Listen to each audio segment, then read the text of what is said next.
আসসালামু আলাইকুম এভরিওয়ান, কেমন আছেন সবাই? আশা করি সকলে খুব ভালো আছেন। আমাদের পেজ এবং চ্যানেল ক্রিয়েট উইথ মিতে আপনাদের সকলকে স্বাগতম। এখন যে শোপিসটি দেখতে পাচ্ছেন এটি খুব সুন্দর, তাই না? খুবই অল্প কিছু উপকরণ দিয়ে আপনারা এটি তৈরি করতে পারবেন। এখানে মেইন উপকরণটি হলো ক্লে আর এই নষ্ট বাল্বটি। আজকের ভিডিওটি দেখার পর আপনারা আর আপনাদের বাসার নষ্ট বাল্বগুলো ফেলে দেবেন না। চলুন তাহলে টিউটোরিয়ালটি শুরু করা যাক। প্রথমেই আমি নিয়ে নিচ্ছি একটা টিস্যুর বেজ এবং এরকম একটা ভাঙা ব্লেড। এটার সাহায্যে টিস্যুর বেজটা মাঝ বরাবর কেটে নিচ্ছি। আপনারা এখানে যে কোনো কাঠ অথবা ফোম ব্যবহার করতে পারেন। আমি বেজের নিচে দেওয়ার জন্য একটি বিস্কুটের কার্টন কেটে নিচ্ছি। এটাতে দাগ দিয়ে সমান করে নিচের পার্টটা কেটে নিচ্ছি। আমি নিচের পার্টটা মজবুত করার জন্য দুইটা কাঠ ব্যবহার করছি। আপনারা চাইলে একটাও ব্যবহার করতে পারেন, কিন্তু দুইটা দিলে একটু বেশি মজবুত হয়। এরপরে আপনার হাতের কাছে থাকা ফেভিকল গ্লু অথবা আইকা অথবা অন্য কোনো গ্লু দিয়ে আপনি এটিকে আটকে নেবেন। আমি এখন এটি শুকানো পর্যন্ত অপেক্ষা করব, তারপরে বাকি কাজ শুরু করব। আমার হাতের কাছে কিছু না পাওয়ায় আমি কলমটাই ব্যবহার করেছি। এবার আমি বেজটিকে কার্ডের সাথে আটকে নেওয়ার জন্য ফেভিকল গ্লু ব্যবহার করেছি। আপনারা চাইলে হট গ্লু ব্যবহার করতে পারেন। এখন নিয়ে নিচ্ছি সবার পছন্দের ক্লে। এটি এখন ট্রেন্ডিংয়ে আছে।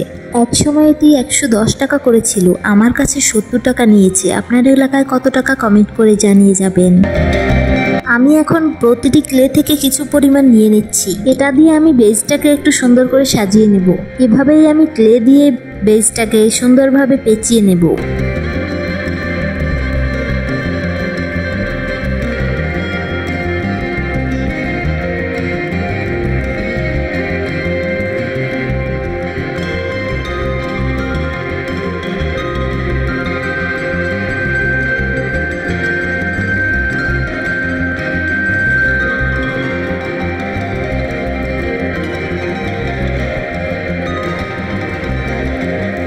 আপনারা চাইলে বেজটির উপর অন্য কোনো ডিজাইনও করতে পারেন। ক্লে দিয়ে অনেক ধরনের ডিজাইন করা যায়।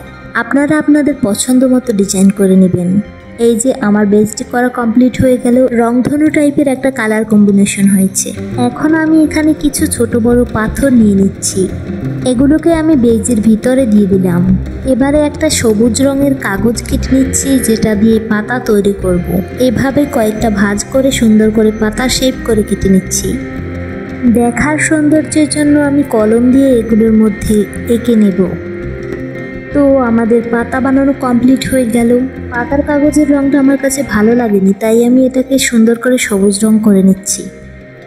এখন আমি বানাবো আমাদের মেইন জিনিস, টিউলিপ ফুল। টিউলিপের ফুলের পার্টগুলো বানানোর জন্য আমি এরকম হালকা কালারের ক্লে ব্যবহার করেছি, কারণ হালকা কালারের ক্লেগুলো পরবর্তীতে দেখতে অনেক সুন্দর লাগবে। আমি টিউলিপের স্টিকগুলো বানানোর জন্য আমার হাতের কাছে থাকা তারের টুকরোকেই ব্যবহার করছি। আপনি টুথপিক অথবা অন্য কিছু ব্যবহার করতে পারেন। এভাবে তারের টুকরোর মধ্যে ক্লেগুলো দিয়ে শেপ করে নিচ্ছি। টিউলিপের শেপ দেওয়ার জন্য আমি ক্লের প্যাকেটে থাকা টুলসগুলোই ব্যবহার করেছি। এই টুলসটা দিয়ে আমি ছোট ছোট করে এইভাবে খাঁজ কেটে নিচ্ছি। দেখুন কত সুন্দর টিউলিপের শেপ হয়ে গেছে। এবার আমি আরেকটা টিউলিপের ফুল বানিয়ে নিচ্ছি। সেম প্রসেসে আমি বেশ কয়েকটি টিউলিপ ফুল বানিয়ে নেব। আমার কাছে মনে হয় টিউলিপ ফুল বানানোর জন্য এরকম হালকা কালারের ক্লেগুলো ব্যবহার করাই উত্তম। এরপরে যদি আমরা আইশ্যাডো দিয়ে এর উপর কালার করি তাহলে দেখতে অনেক সুন্দর লাগবে। আর একটা কথা, এই ফুলগুলো বানানোর জন্য আমাদের কিন্তু এক্সট্রা কোনো টুলস দরকার নেই, তাই আলাদা করে কোনো টুলস কেনার দরকার নেই। প্যাকেটের সাথে যে টুলসগুলো থাকে সেখান থেকে একটা হলেই হবে। আমি আমার পছন্দ মতো কালার দিয়ে আমার ফুলগুলো তৈরি করে নিচ্ছি। আপনিও আপনার পছন্দ মতো কালার দিয়ে তৈরি করতে পারেন। আমার মতো করতে হবে এমন কোনো কথা নেই। এবারে এই সুন্দর ফুলগুলোকে আরো সুন্দর করার জন্য আমি আইশ্যাডো প্যালেটের রং ব্যবহার করছি। এই রঙগুলো ব্যবহার করার পরে ফুলগুলো দেখতে অনেক সুন্দর লাগবে। আমি একে একে সব ফুলগুলোকে এই রং দিয়ে রং করে নিচ্ছি। আরেকটা কথা, আপনি যদি আমাদের চ্যানেল এবং পেজে নতুন হয়ে থাকেন তাহলে ফলো এবং সাবস্ক্রাইব করে সাথেই থাকুন, তাহলে এরকম আরও ক্রিয়েটিভ ভিডিও পাবেন। আর আমাদের ভিডিওগুলো যদি আপনাদের কাছে ভালো লাগে তাহলে কমেন্ট করুন। এরপর কোন ধরনের ভিডিও দেখতে চান সেটাও কমেন্ট করে জানিয়ে দিন। এই ভিডিওটা আপনার কাছে একটু বড় মনে হলেও আমার কিন্তু ফোনে এই ভিডিওটা রেকর্ড করতে প্রায় 2 ঘন্টার মতো হয়ে গিয়েছিল। সেখান থেকে কেটে কেটে আমি প্রায় 8 মিনিটের মতো রেখেছি। তাই আমার অনুরোধ, ধৈর্য ধরে ভিডিওটা দেখবেন এবং সবার সাথে শেয়ার করবেন এবং আপনাদের মতামত জানাবেন। আমার সবগুলো ফুলেই রং করা হয়ে গেছে। এই পর্যায়ে এসে আমার মনে হয়েছে এখানে গ্লিটার লাগালে খুব ভালো লাগবে, তাই আমার কাছে থাকা মেকআপের গ্লিটারটা আমি প্রতিটা ফুলে লাগিয়ে নিচ্ছি। আপনারা জানাবেন কেমন লাগছে গ্লিটার লাগানোর পরে।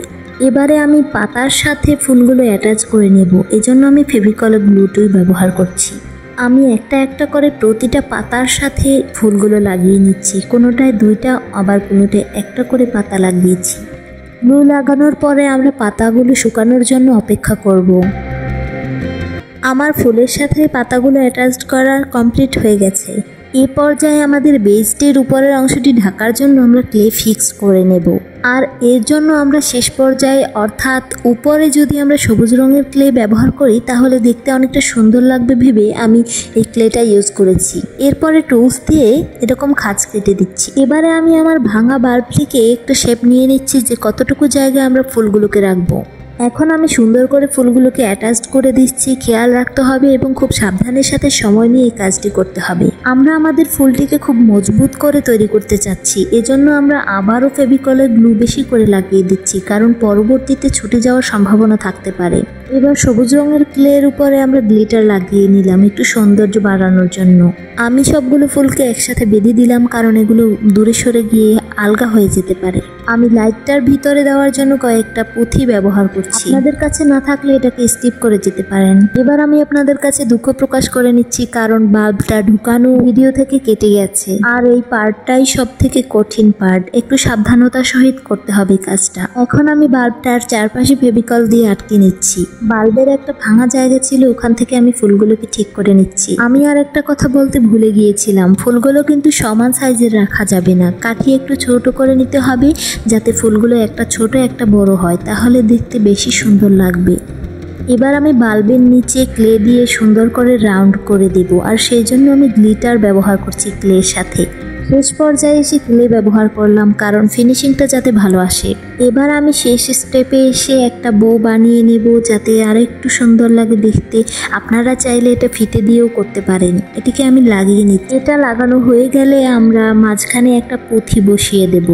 আমি শেষ পর্যায়ে যে কাজগুলো করেছি সেগুলো একদমই অপশনাল, এগুলো আপনি চাইলে করতে পারেন, না করলেও কোনো অসুবিধা নেই। এই কাজগুলো করার ক্ষেত্রে আপনাকে ধৈর্যহারা হলে চলবে না, অনেক জায়গায় কাজের 12টা বেজে যাবে, আবার নিজের হাতে ঠিক করতে হবে সেগুলো। এই যে আমাদের সুন্দর মিনিয়েচারটি তৈরি হয়ে গেল। এই পর্যন্ত যারা ধৈর্য ধরে আমার ভিডিওটি দেখেছেন তাদেরকে অসংখ্য ধন্যবাদ। নষ্ট বাল্ব দিয়ে তৈরি এই জিনিসটি কেমন হয়েছে জানাতে ভুলবেন না। এর পরবর্তীতে কোন ভিডিও দেখতে চান কমেন্ট করে জানিয়ে দিবেন। Thank you so much for watching this video.